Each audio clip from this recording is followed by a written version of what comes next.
Liverpool 2, Aston Villa 0, where David Coote was the referee. There was a decision in that which raised eyebrows, where he appeared to wave off the Mo Salah foul before Darwin Núñez went through and scored.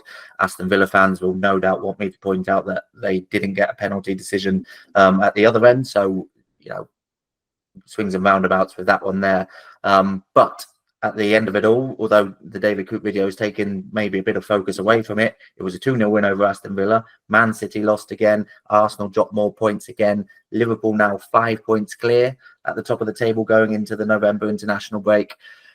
I mean, Opta now makes some favourites for the title, which is a massive turnaround from the start of the season. I'm not sure how much you buy into the Opta stats and everything like that. I know different people have varying degrees of trust in it, but I mean, do you agree with Opta? Are they now favourites for the Premier League title?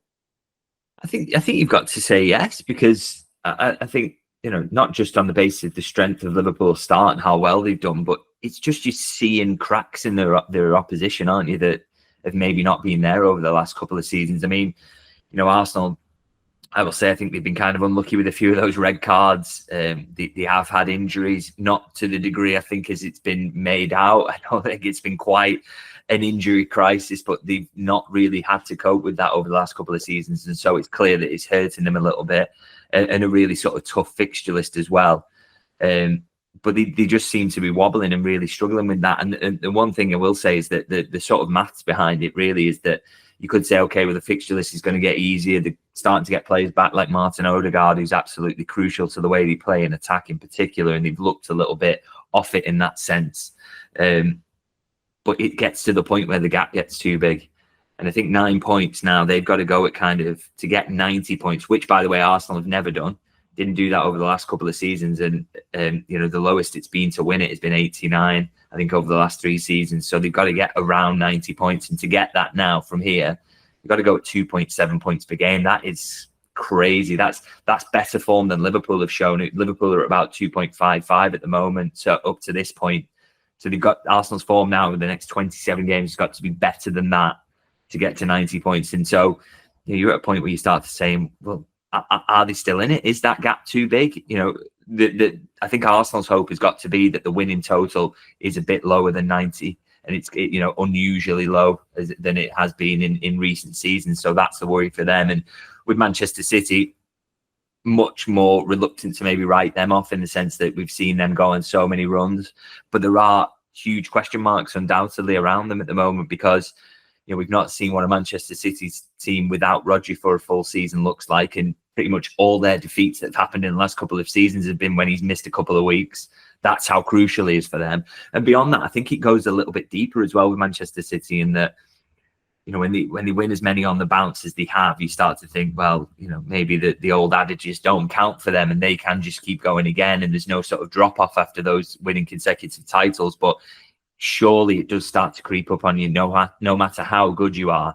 That just extra little 1% of desire to get it done and get yourself over the line, even in difficult moments. And then you throw in the fact that it's not just Rodri. I think you look at the profile of some big hitters in that squad. I'm thinking Bernardo Silva, Kyle Walker, Gundogan, Kovacic. These are all the wrong side of 30. De Bruyne keeps picking up injuries for that reason.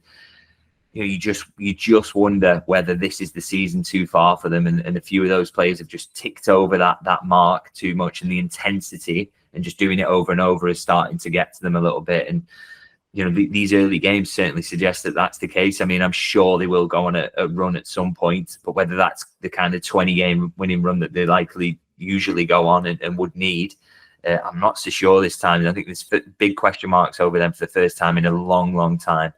And so if you look at it from a Liverpool perspective, that is hugely encouraging, because Liverpool not only look good, but they look like the rivals are wobbling massively.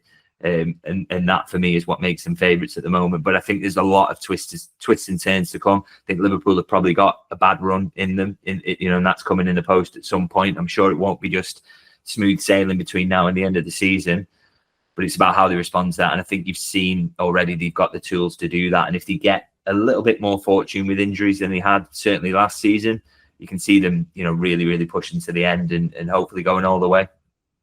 Yeah, on the Man City point, you mentioned maybe they've lost that 1 or 2%. That's always been for me, probably the most impressive thing about their run is, and what Pep Guardiola brings more than anyone really, that demand for continual improvement, continual almost perfection, and just not letting the standard slip, however successful they are. So you go win the treble one season, you go and win, fourth successive Premier League title the next season. Never lets his standard drops. But maybe it's partly injuries, maybe it's partly other factors as well, but the stats suggest they're running a bit less. The stats sort of back up they're maybe losing that 1 or 2%, and you'd always back Pep Guardiola to sort of get that back and get that hunger back within the team if it is indeed lacking. But that is, the stats suggest that has gone off a tiny bit, and that's coincided with the Rodri injury. Maybe because of the Rodri injury, it's coincided with Arsenal's poor form, and it's coincided with Liverpool's great form. So an absolute perfect cocktail for Liverpool, really. And you can't pick apart, I guess, the desire element of it, which is surely part of it, but also the physical decline that just might be there on the basis, as I say, with the age profiles of some of these players. It does, you cannot outrun that. Liverpool saw that with the way that Fabinho very suddenly dropped off. Jordan Henderson did similar thing. I think Mane in his last part at Liverpool was not quite the same player, so it can happen. And it happens very suddenly. And if you've got a few key players who all do that at the same time, and you look at how disorganized City looked at Brighton at the weekend towards the end of that game, how out on the feet they looked, it just suggests to me that there's a physical decline there that you can't mask that. I don't care how good you are as a manager, there's nothing you can do to run away from that. So that's worrying from Manchester City's perspective, but hugely encouraging for Liverpool. Yeah, and City and Arsenal have had injuries, as we touched on. But I think, we're talking about this poor form for Arsenal, 4 winless Premier League games in a row, Man City 4 defeats in a row in all competitions, first time ever in Pep's career. But even that aside, this has been a historically good start for Liverpool, hasn't it? So those two combined is obviously why there's that gap at the top of the table. But even without Arsenal or Man City slipping up, Liverpool would be there or thereabouts, top or second with this form. I think it's only that ludicrous 2019-20 start to the season Liverpool had that they've ever got more points than they have at this stage of a Premier League season.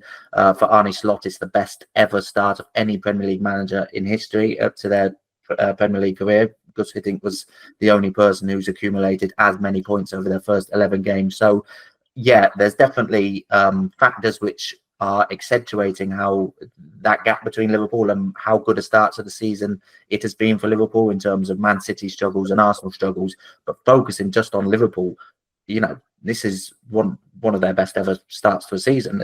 This historically good they've been so far. That's it. You can't take away from that as well. It's not like they've just kind of looked out that the other sides are bad. The reason there's a 9-point gap to Arsenal is because Liverpool just keep winning, and similar with the 5-point gap to Man City. If you keep putting points on the board, then you will be capitalising on your rivals slipping up. And of course, that happened over the last 2 weekends now, which is absolute dreamland for Liverpool. But you have to keep winning your games for that to be the case, and they do that. And I think another aspect that's encouraging for Liverpool is their underlying numbers look like they deserve to be winning these games. The high, I think they're maybe third for expected goals, fourth, or I think third, best expected goals against, so best defense in the league as well. So they're just a very, very good football team on the evidence we've seen so far. And I think one thing I'm slightly not worried about, but I think Liverpool they've had a lot of their big games so far have kind of come at Anfield. Obviously been to Arsenal, and that was a tough one. But a lot of their big games have come at Anfield, so it feels like there's quite a lot of tricky away trips coming up, and how they get on with those is going to be quite influential in terms of where they finish. But what we've seen so far, you can only kind of win the games at a point in front of you, and Liverpool have done that and done it in fairly convincing fashion. They look a very well balanced, controlled side, and so they absolutely deserve to have that gap at the top and be where they are at the moment. Yeah, I think aside from Arsenal away, the toughest games are still to come for Liverpool. But going into the last international break, I remember we spoke about how we'd know a lot more about Liverpool by Christmas, by this international break, because that start of the season was certainly perceived as easier on paper. The defeat to Nottingham Forest isn't looking quite as atrocious as it was at the time, because they're doing so well now. But that looked like an easier start to the season. This block we've just had looked like when things start to get tougher, and when we'd learn a bit more about Arne Slot, and maybe they'd be found out. But I mean, completely the opposite's true. They've carried on going while their rivals have slipped up. The next block, again, is difficult. You've got those back-to-back games against Real Madrid and Man City, again, both at home. But then after that, you've got away trips to Newcastle. I think it's away to Everton, isn't it, after that?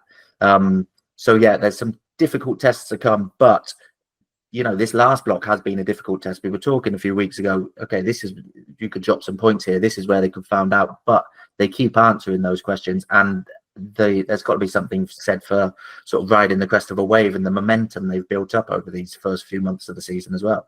Well, that's it. That was maybe the beauty of the kind of start that they had to the season, is that it was that first run was really kind of quite kind-ish on paper, and they kind of got through that and worked through things. And actually spoke to Andy Robertson after the game on Saturday, and he kind of said, I asked him, how has it been so good so quickly? We're not used to this under a new manager coming in. And he said, obviously we didn't get a lot of time in pre-season because of how the international tournaments fell, and that was unfortunate, he said. But those first few weeks where they had one game a week, he said a lot was done in those weeks, and a lot of kind of preparation and embedding the tactical concepts. So that kind of worked out in Liverpool's favour, really. And so I think that's a big part of why they've started, is they've had a little mini pre-season in that period. And then, as you say, they've been coming through that with the wins behind them. Confidence is built, and then the fixture list has got a little bit tougher, but mostly tough home games, and they've answered those questions. And now it's going to keep getting a bit tougher with some away games coming up as well. But they're in that run now, and they've got the tactical concepts in their minds. They know how this works. They've got confidence. Everybody's playing well. The tails are up. So they're going into even a tougher run of fixtures in a really, really good place at the moment. So it's kind of just worked out really, really nicely for them how that's fallen, but they're making the most of it. And I think they do feel now ready for any test that's put in front of them. And that's by virtue of those fixtures, that little mini extra pre-season that they had. It's just put them in good stead, really, for what's to come. Yeah, I mean, looking ahead to that Man City and Real Madrid doubleheader, both at home, you'd have to put Liverpool as favourites on current form for all clubs for those two games. So you wouldn't have necessarily said that at the start of the season. So that's a sign of how well Liverpool are doing, and the struggles of the others, of course.